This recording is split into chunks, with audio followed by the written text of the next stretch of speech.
할렐루야. 하나님의 큰 은혜가 함께하기를 주님의 이름으로 축원합니다. 톰 콜리라는 사람이 있습니다. 그가 어린 시절에 격변기를 겪었어요. 백만장자의 아들로 태어났다가 그만 망했습니다. 그래 물질적으로 굉장히 어려움을 겪으면서 자연스럽게 내가 많은 돈을 벌어야 되겠다, 이런 마음을 갖게 되었습니다. 그런데 그가 성인이 되어서 이런 관찰 연구를 한 내용이 있습니다. 뭐냐면 특정한 사람들에 대해서 관찰을 했는데 그가 5년 동안 이른바 233명의 부자들과 그리고 128명의 가난한 사람들이 가지고 있는 습관을 연구했습니다. 그러니까 부자들은 어떤 습관을 가지고 있고 가난한 사람들은 어떤 습관을 가지고 있을까, 그거를 5년 동안 집중적으로 관찰 연구를 한 겁니다. 그가 이 연구를 하면서 초점을 둔 것이 있습니다. 부유한 사람들과 가난한 사람들에게서 300여 개의 행동 습관, 사고 습관, 결정 습관을 관찰하고 규명을 했는데 이 연구를 통해서 그가 발견한 게 있습니다. 그것이 뭐냐면 습관이 인생을 성공과 실패로 이끌어가는 결정적 근거가 되어진다는 사실입니다. 그래서 그가 쓴 책이 뭐냐면 습관이 답이다. 습관이 답이다. 비트코인이 답이 아니고 로또가 답이 아니고 주식 투자가 답이 아니고 습관이 답이다. 그 책을 썼습니다. 이 책은 평범한 177명을 백만장자로 만든 21일 습관 바꾸기 프로그램 중 한 내용입니다. 그는 인간의 습관은 과학이다라고 할 정도로 인간의 습관과 그리고 인생의 관계성을 중요하게 말했습니다. 그래서 습관은 대를 이어 흐른다라고 하면서 자녀를 성공한 백만장자로 키운 부모들에게는 공통점이 있는데 그것이 바로 좋은 습관을 물려주었다는 거예요. 좋은 습관을 물려주었다. 톰 콜리가 연구한 바에 의하면 자수성가한 백만장자들 중 75%는 부모에게서 좋은 습관을 배웠고 그 부모 중 적어도 한쪽이 이들에게 성공하는 습관을 가르쳐 주었다는 거예요. 우리말에도 있잖아요. 3살 버릇이 80까지 간다. 여러분, 이처럼 습관이 인격이 되고 삶의 자세가 됩니다. 그래서 습관이 중요하다는 거예요. 습관이 중요하다. 그러므로 여러분, 우리가 일상적인 습관 대단히 중요합니다. 톰 콜리의 연구대로 한다면 우리의 일상적인 습관이 성공의 인생을 만들기도 하고 실패의 인생을 만들기도 하고 부자의 인생을 만들기도 하고 가난한 자의 인생을 만들기도 한다는 거죠. 그래서 백만장자들을 관찰해 보니 백만장자가 될 수밖에 없는, 즉 자수성가한 백만장자를 말합니다. 부모로부터 유산을 받은 백만장자가 아닌 아무것도 없는 상태에서 백만장자가 된 사람들을 다 연구해 보았더니 백만장자가 될 수밖에 없는 습관을 지니고 있었다는 거예요. 우리 인생의 습관이 굉장히 중요하다는 겁니다. 그런데 여러분 기억하십시오. 우리 인생의 습관이 이렇게 중요하듯이 우리의 신앙적 습관도 매우 중요하다는 것입니다. 우리가 신앙의 승리자가 되기 위해서는 신앙 습관도 중요합니다. 좋은 신앙 습관이 우리의 일생을 성공으로 이끌어가는 신앙이 되게 한다는 거죠. 좋은 신앙 습관이 영적 승리자가 되게 하는 것입니다. 여러분, 나의 습관은요, 내 인생뿐 아니라 내 자녀들에게도 그리고 내 자녀들의 미래에도 영향을 미친다는 것이 톰 콜리의 연구에서 강력하게 주장하는 얘기입니다. 나의 습관은 나에게서 머무르는 것이 아니라 내 자녀의 미래에도 영향을 끼친다는 거예요. 마찬가지입니다. 나의 신앙적인 습관은 나만의 문제가 아니라 내 자녀들과 내 후손들에게도 영향을 주게 된다는 것입니다. 그러므로 우리의 신앙 습관은 하나님의 복을 받는 것이 되도록 힘써야 할 이유가 여기에 있는 겁니다. 나의 신앙 습관이 자녀들에게 그대로 흘러가는 거예요.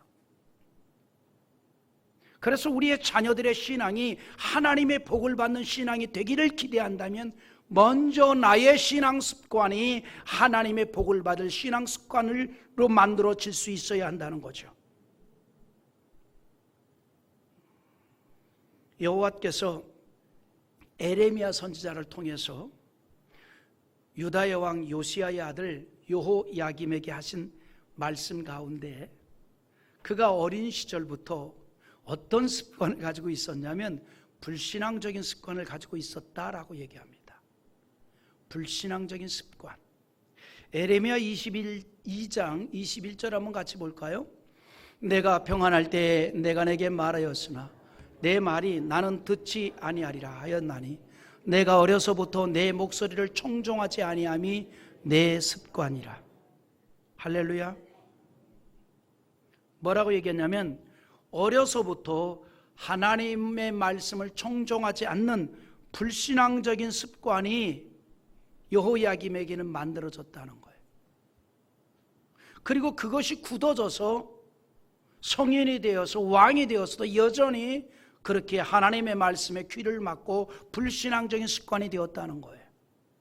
여러분 3살 버릇 80까지 가요. 3살 신앙도 80까지 갑니다.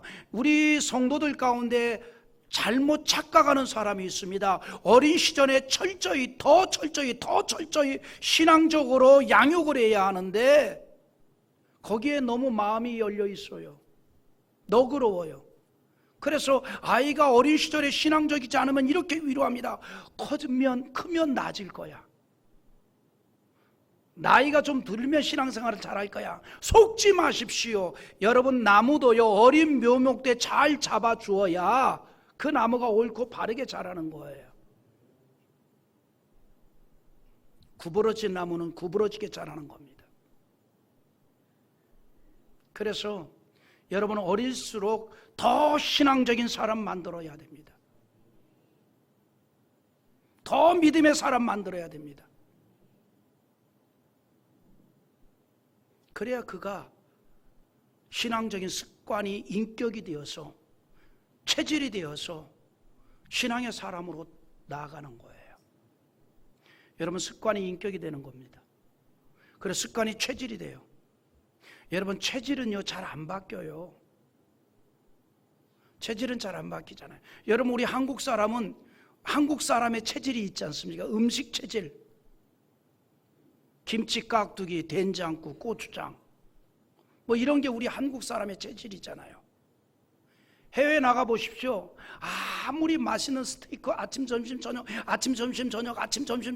한 3일만 먹여보십시오. 나 다 필요 없어. 그냥 김치찌개 하나면 좋겠어 그래요. 그래요. 그래서 여러분 해외여행 하다 보면요 바리바리 싸간 그 밑반찬 가진 사람들이 얼마나 인기 있는지 몰라요. 괜히 그 사람한테 친한 척이에요. 언제? 밥 먹을 때만. 그리고 글리 몰려들어요. 이 체질이거든요. 우리의 체질. 그런데 보세요. 틀림없이 외모는 한국 사람인데 그런 걸 잘 안 먹는 사람이 있습니다. 누굽니까? 아기 때 해외로 입양해 간 사람이에요. 입양해 간 그 부모님의 식사 체질이 된 거예요. 그리고 그 체질은 잘 안 바뀝니다. 여러분 우리는요 신앙 체질 되기를 바랍니다. 할렐루야. 신앙 체질이 돼야 돼요. 그것도 좋은 신앙 체질 될 수 있기를 주님의 이름으로 축원합니다. 유다왕 요시야의 아들 여호야김은 어린 시절부터 불신앙적인 습관이 체질이 된 거예요. 그러나 이와는 반대로 다윗은 어려서부터 좋은 신앙적 습관이 배웠습니다. 그러므로 시편 71편 17절에 하나님이여 나를 어려서부터 교훈하였으므로 내가 지금까지 주의 기이한 일들을 전하였나이다 그랬습니다. 다윗은 하나님께서 자신의 어린 시절부터 주의 교훈으로 인도하여 주심으로 하나님을 의지하는 신앙적 습관이 형성될 수 있었다는 겁니다. 좋은 습관 만들어진 거예요. 신앙이 체질이 된 겁니다. 바울 사도의 큰 사랑을 받았던 디모데 역시 어린 시절부터 좋은 신앙 습관이 형성되었습니다. 그는 신앙적인 외할머니와 어머니로부터 좋은 신앙 습관이 형성됐습니다. 디모데후서 1장 5절 우리 한번 같이 보겠습니다. 이는 내 속에 거짓이 없는 믿음이 있음을 생각함이라. 이 믿음은 먼저 내 외조모 로이스와 내 어머니 유니게 속에 있더니 내 속에도 있는 줄을 확신하노라. 할렐루야. 디모데는 어린 시절부터 좋은 신앙 습관을 가졌습니다. 그리고 그것이 그의 인격이 되었다는 겁니다. 신앙이 인격이 되었습니다. 여러분, 신앙은 우리의 삶의 모습이고 행동입니다. 저절로 이루어지는 것이 아니라 힘써야 하고 노력을 해야 합니다. 베드로후서 3장 14절에 그러므로 사랑하는 자들아 너희가 이것을 바라보나니 주 앞에서 점도 없고 흠도 없이 평강 가운데 나타나기를 힘쓰라 그랬습니다. 힘쓰라는 말은 무슨 말인가 하니 집중하라 이 말입니다. 집중하라. 주님 만날 때 신앙에 흠없는 자가 되기 위해서 집중하라 이 말이죠. 우리의 신앙의 달리기는요, 천국 들어가는 그날까지 멈추지 아니하고 달리는 겁니다. 여러분, 신앙에는 방학이 없습니다. 여러분, 신앙의 종강 파티는요, 천국 들어가는 날입니다. 그날이 우리 신앙의 종강 파티입니다. 그때는 완전한 신앙의 시작이에요. 예수님과 동고동락이 시작이 되는 겁니다. 그때까지 우리는 열심히 달려가는 거죠. 히브리서 12장 1절에 이렇게 얘기합니다. 우리 한번 읽어보겠습니다. 이러므로 우리에게 구름같이 둘러싼 허다한 증인들이 있으니 모든 무거운 것과 얽매이기 쉬운 죄를 벗어버리고 인내로서 우리 앞에 당한 경주를 하며 그랬습니다. 우리 앞에 당한 경주가 뭡니까? 신앙의 발걸음입니다. 그 길을 따라간다 이 말입니다. 달려간다 이 말입니다. 우리가 다름질하는 운동선수와 같이 결승점을 향해서 달려가듯이 영적인 다름질을 멈추지 않고 달리라는 것입니다. 바울이 그렇게 살았습니다. 그러니 이 세상의 모든 것을 버리고 오직 천국의 영광을 소망하면서 순교를 당하는 순간까지 신앙의 발걸음을, 경주를, 그 다름질을 멈추지 않았다는 사실입니다. 로마에서 감금되어 있을 때에 이제 곧 죽음을 당할 것을 감지했습니다. 이제 내가 곧 순교를 당하겠구나. 그리고 나서 그가 이런 고백을 해요. 자신의 삶에 대한 고백입니다. 디모데후서 4장 7절에서 한 고백인데 나는 선한 싸움을 싸우고 나의 달려갈 길을 마치고 믿음을 지켰으니 라고 했습니다. 달려갈 길을 마쳤다 그랬습니다. 그는 순교를 당하는 순간까지 믿음을 지켰고 신앙적인 경주를 멈추지 않았다는 겁니다. 바울이 그런 신앙적인 인생이 될 수 있었던 것은 그의 가슴에는요, 하나님의 은혜에 대한 뜨거운 감격이 있었던 겁니다. 신앙적 열정으로 가득했다는 사실입니다. 이처럼 하나님은 신앙에 있어서 가슴이 뜨거운 사람을 원합니다. 가슴이 뜨거운 사람. 그러므로 로마서 12장 11절에 부지런하여 게으르지 말고 열심을 품고 주를 섬기라 그랬습니다. 부지런하여 게으르지 말고 열심을 품고 주를 섬기라 하는 거예요. 여기서 말하는 열심의 원어적인 의미가 무슨 뜻인 줄 알아요? 펄펄 끓는 상태를 말한다 이 말이에요. 펄펄 끓는 상태.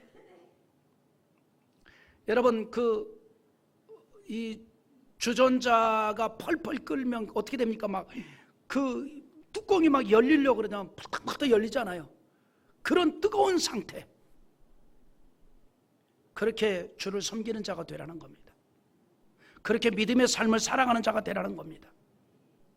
우리의 가슴이 주를 향한 사랑과 감사로 그리고 사명으로 펄펄 끓는 두려움으로 주를 섬기는 신앙이 되라는 거예요. 여러분요, 우리의 신앙생활은요, 가슴이 뜨거워진 신앙생활이 되어야 됩니다. 가슴이 뜨거워지는, 머리로 하는 신앙생활이 되면 가룟유다밖에 안 됩니다. 머리로 하는 신앙생활을 하다 보면요, 아무런 영적인 감동이 없습니다. 하나님의 위대한 역사를 그를 통해서 이루어 나갈 수가 없다 이 말이죠. 그래서 우리 주께서 원하는 것은 가슴이 뜨거운 신앙적 사람을 원한다는 거죠. 뜨거운 가슴을 가진. 그래서 바울도 그런 단어를 자주 사용한 겁니다. 열심을 품고 주를 섬기는 자가 되라. 펄펄 끓는 그러한 가슴을 안고 주를 섬기는 자가 되라 이 말이죠. 여러분, 라오디게아 교회에 하신 주의 말씀 있지 않습니까? 요한계시록 3장 15절과 16절의 말씀, 우리 한번 다 같이 읽어보겠습니다. 내가 내 행위를 아노니 너가 차지도 아니하고 뜨겁지도 아니하. 내가 차든지 뜨겁든지 하기를 원하노라. 너가 이같이 미지근하여 뜨겁지도 아니하고 차지도 아니하니 내 입에서 너를 토하여 버리리라. 주께서 이렇게 말씀합니다. 내가 내 행위를 아노니 그랬습니다. 무슨 말이에요? 하나님께서 라오디게아 성도들의 신앙을 알고 계신다는 겁니다. 여러분, 마찬가지로 주께서 우리의 신앙적인 모든 것을 다 아십니다. 그리고 우리에게 요구하고 기대하는 신앙이 있습니다. 우리가 영적으로 뜨거운 심장을 가진 신앙을 원합니다. 뜨거운 심장을 가진. 하나님은 뜨거운 열정을 가지고 신앙생활하기를 기대하십니다. 신앙의 열기가 식어지지 않는 그런 신앙을 원한다 이 말입니다. 여러분, 우리가 천국 들어가는 그날까지 신앙의 열기가 식어지지 않기를 기대합니다. 뜨거운 열기가 식어지지 않기를 기대합니다. 그것은 주님이 원하는 일이기 때문입니다. 왜 우리 주님은 우리의 신앙이 영적으로 뜨거운 가슴을 가진 신앙이 되기를 원할까요? 여러분, 그럴 때에 강력한 영적인 힘이 나오게 되고 큰 믿음의 능력을 이룰 수가 있기 때문이에요. 여러분, 미지근할 때에 세균이 가장 많이 서식하게 됩니다. 음식물의 부패가 가장 심하게 이루어질 때가 미지근할 때입니다. 마찬가지로 신앙이 미지근하게 되면 불신의 세균이 쓴뿌리처럼 우리 속에 번식하게 되는 것입니다. 미지근한 신앙은 형식에 빠지게 되어 영적인 감동이 사라지고 메마르고 몸이 건조한 신앙이 된다는 것이죠. 라오디게아 교회가 그런 신앙이었던 겁니다. 그래서 책망하듯이 주께서 뭐라고 말씀하는 거니, 계속 그렇게 되면 토하여 내친다라 그랬습니다. 토하여 내친다. 너를 버린다 이 말입니다.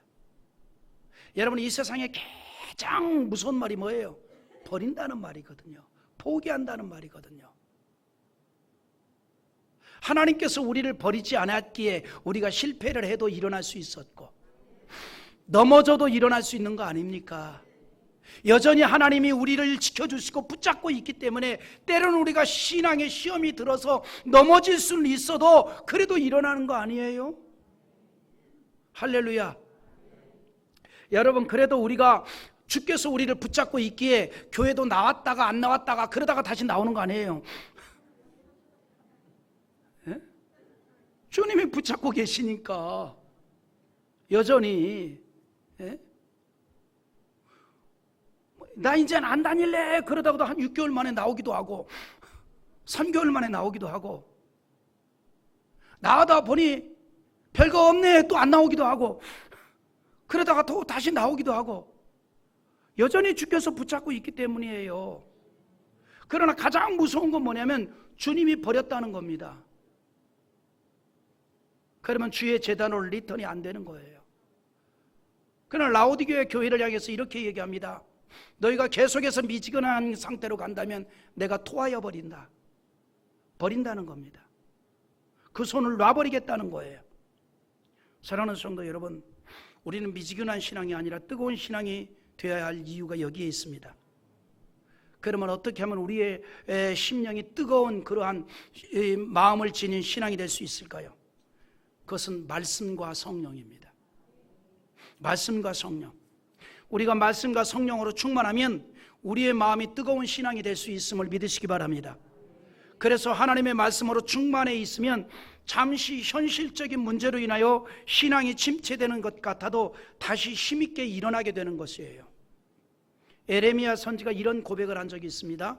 우리 한번 읽어볼까요? 에레미야 20장 9절입니다. 같이 봅니다. 내가 다시는 여호와를 선포하지 아니하며 그의 이름으로 말하지 아니하리라 하면 나의 마음이 불붙는 것 같아서 골수에 사무치니 답답하여 견딜 수 없나이다. 여러분, 이 말이 무슨 말이냐면 에레미야가 이스라엘 백성들에게 여호와를 전했습니다. 열심히 전했습니다. 하나님의 말씀을 전했습니다. 그런데 그것을 받아들이는 것이 아니라 오히려 에레미야를 향하여서 욕을 하고 조롱을 하고 비난을 하고 핍박을 하는 거예요. 돌을 던지는 겁니다. 그래서 에레미야가 한때 어떤 마음을 드느냐, 내가 이제 다시는 너희들에게 살 길을 얘기 않겠다. 내가 다시는 너희들에게 하나님의 메시지를 전하지 않겠다. 그런 생각을 가졌어요. 왜냐하면 살 길을 전하고 있는데 오히려 그것에 대해서 에레미야를 향하여 돌을 던지고 핍박을 하니까 내가 다시는 너희들에게 여호와의 말씀 살 길을 전하지 않겠다는 거예요. 그런 생각을 했더니 갑자기 그의 마음이 불붙는 것 같이 골수에 사무치고 답답하여 견딜 수가 없어서 다시 여호와를 증거하게 되었습니다. 다시 하나님이 주신 사명을 감당하게 되었습니다. 우리로 말하면 이런 거예요. 이제 신앙생활 느슨하게 할 거야. 내 열심히 안 한다 이제. 금요기도회 졸업, 수요예배 은퇴, 주일 오후 예배 하직. 이제 주일 낮 예배만 슬그머니 나오고 새벽 예배, 에이구 새벽잠을 자야 피부도 좋아지지. 이제 나는 이제 주일 낮 예배만 겨우 나가고 봉사는 할 사람 나 안에도 너무 많아. 밤하늘의 별처럼 많아. 이제 나는 이제 슬금슬금 이제 신앙생활 하다가 이제 말 거야. 그런 마음을 가졌는데 너무 답답하고 너무 안타까워서 그냥 금요기도에도 나오고 수요예배도 나오고 오후예배도 드리고 새벽에도 나오고 봉사도 열심히 하다 보니까 숨통이 확 트이더라 이 말이에요.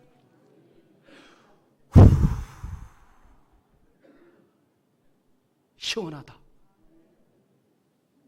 에레미야가 그랬다는 얘기입니다. 옛날 옛적에 송대관 씨가 젊은 시절에 잘 나가다가 우리 한국에 그 칼라 TV가 나오면서 대중 가수들이 설 자리가 잃었어요. 그래서 뭐가 유행했냐면 미국으로 이민 가는 유행이었어요. 송대관 씨도 미국으로 이민 가서 노상에서 이제 그 액세서리를 팔았대요. 근데 자기는 노래하는 가수인데 노상에서 액세서리를 파니 이게 너무 마음이 답답해요. 그러다가 다시 한국에 와가지고 김포공항을 딱 도착해서 무대에 서는 그 순간 가슴이 팍 열린 것 같더래요. 아, 나는 노래를 불러야 될 사람인가 보다. 여러분으로 말하면 아, 나는 예배를 드리고 살아야 될 사람인가 보다. 하나님의 은혜를 받으면서 살아야 될 사람인가 보다. 할렐루야.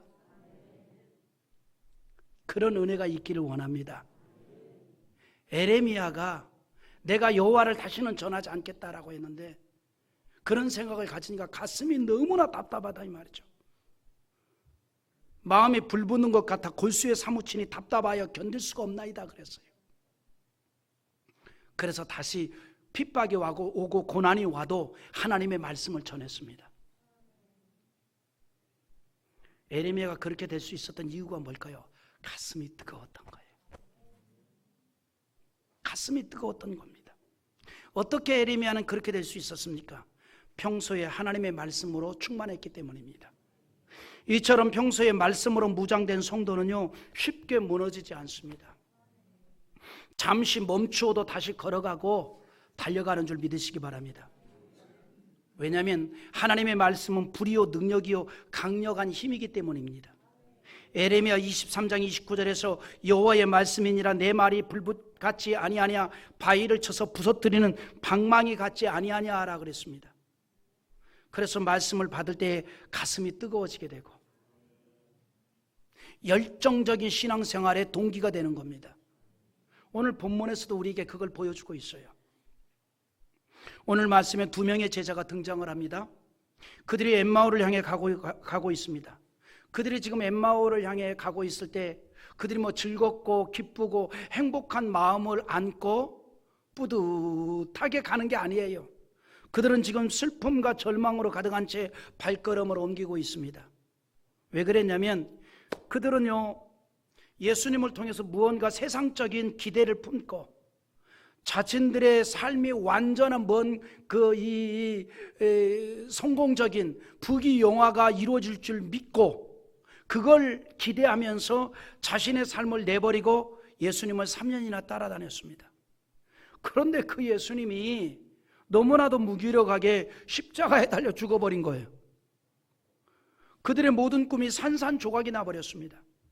지난 3년의 시간이 헛된 것 같아 후회가 되고 앞으로의 삶에 대해서 막막함을 가지고 고향으로 가고 있는 거예요. 그런 제자들에게 부활하신 예수님이 나타나셨습니다. 그런데 보세요, 제자들은 예수님이 하시는 말씀을 들으면서도 자기들 옆에서 함께 걸어가고 계시는 분이 부활하신 예수님이라는 사실을 전혀 알지 못했습니다. 대화를 나누면서도 모르는 거예요. 3년을 함께 했던 예수님이었지만, 여러분, 예수님은요 육신의 부활을 했습니다. 그러니까 부활 이전의 모습으로 부활했다 이 말이에요. 예? 부활 이전의 모습으로. 물론 여러분, 우리가 천국 들어갈 때는 지금 이 모습 아닙니다. 여러분, 천국 들어갈 때도 지금 이 모습이면 조금 짜증나는 분도 있잖아요. 예? 거울을 볼 때마다 견적을 띄면은 수많은 금액이 나올 만한 사람들도 있을 것이고, 나같이 키가 적당한 사람도 있을 것이고, 있잖아요. 그런데 우리가 천국에 들어갈 때는 완전히 변화된 모습입니다. 아름다운 모습, 눈부신 모습. 조금만 기다려요. 그날이 옵니다. 그런데 예수님의 부활은요, 육체의 부활, 그 부활 그대로예요. 영광스러운 부활이에요. 그런데 예수님의 제자들이 그 예수님을 보고서도 부활의 주님인 줄 모르는 거예요. 3년을 함께 했던 예수님이었지만 그들은 예수님의 부활을 전혀 기대하지 않았고, 예수님이 십자가에 죽으셨고 장례식까지 마쳤다는 사실을 생각하고 지금 엠마오로 가고 있는 거잖아요. 예수님은 그런 엠마오로 향하는 제자들과 긴 시간을 함께하면서 율법에서 예언했던 예수님 자신에 대한 것을 설명하고 있었어요. 예수님에 대한 것을 설명 들으면서도 그들은 여전히 부활의 주님이 함께한다는 걸 모르는 겁니다. 27절 한번 읽어보겠습니다. 이에 모세와 모든 선지자의 글로 시작하여 모든 성경에 쓴 바 자기에 관한 것을 자세히 설명하시느니라. 심지어 그들이 예수님을 강권하여 이제 집으로 모시고 음식을 나누어 먹었는데 예수님께서 평소에 하셨던 대로 축복 기도를 했어요. 축사를 했어요. 그때까지도 예수님이라는 사실을 모르는 거예요. 우리 29절과 30절 또 읽어봅니다. 같이 봅니다. 시작. 그들이 간권하여 이르되 우리와 함께 유하사이다. 때가 저물어 가고 날이 이미 기울었나이다 하니 이에 그들과 함께 유하로 들어가시니라.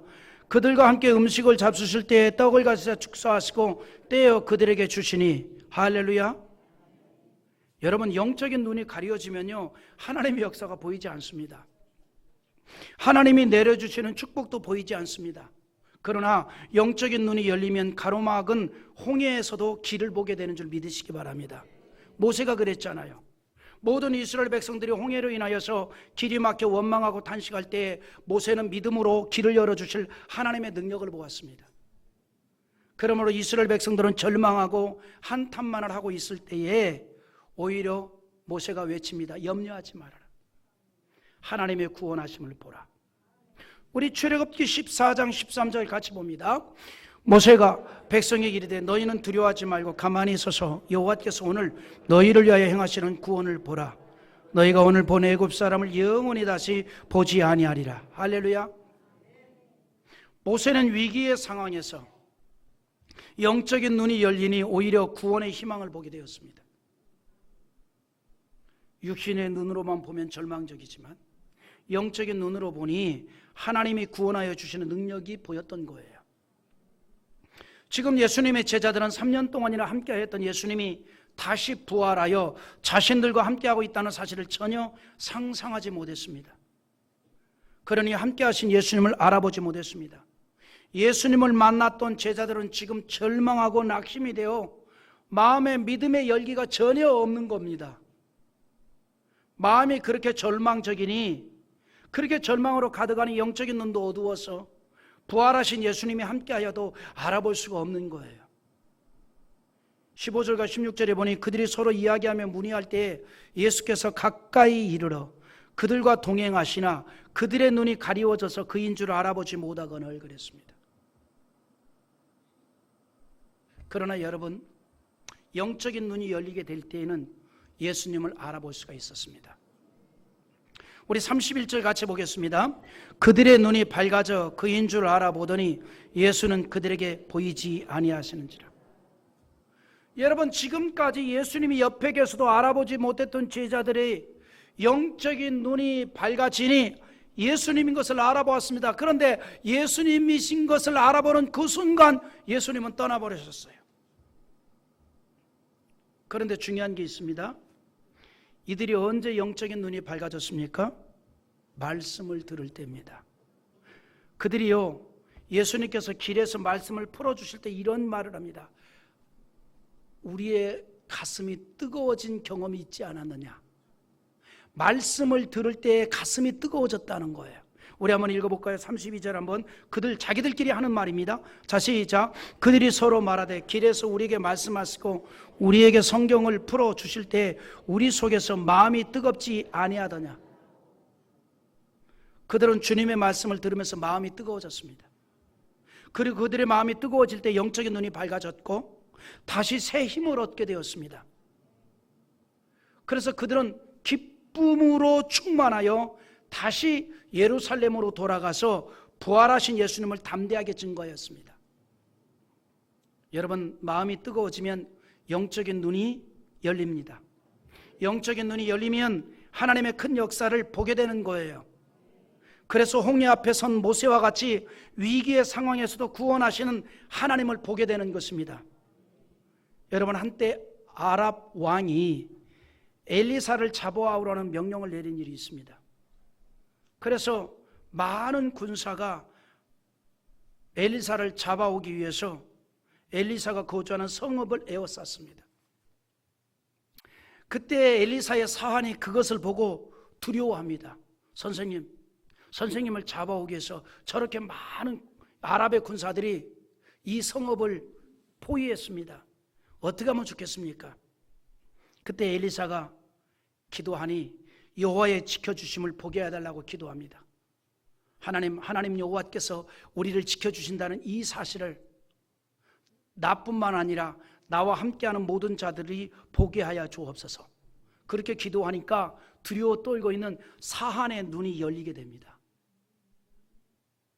그 눈으로 보니까 엘리사를 둘러 보호하시는 하나님의 군사를 보게 된 거예요. 영안이 열리기 전에는 아랍의 군사들만 보았어요.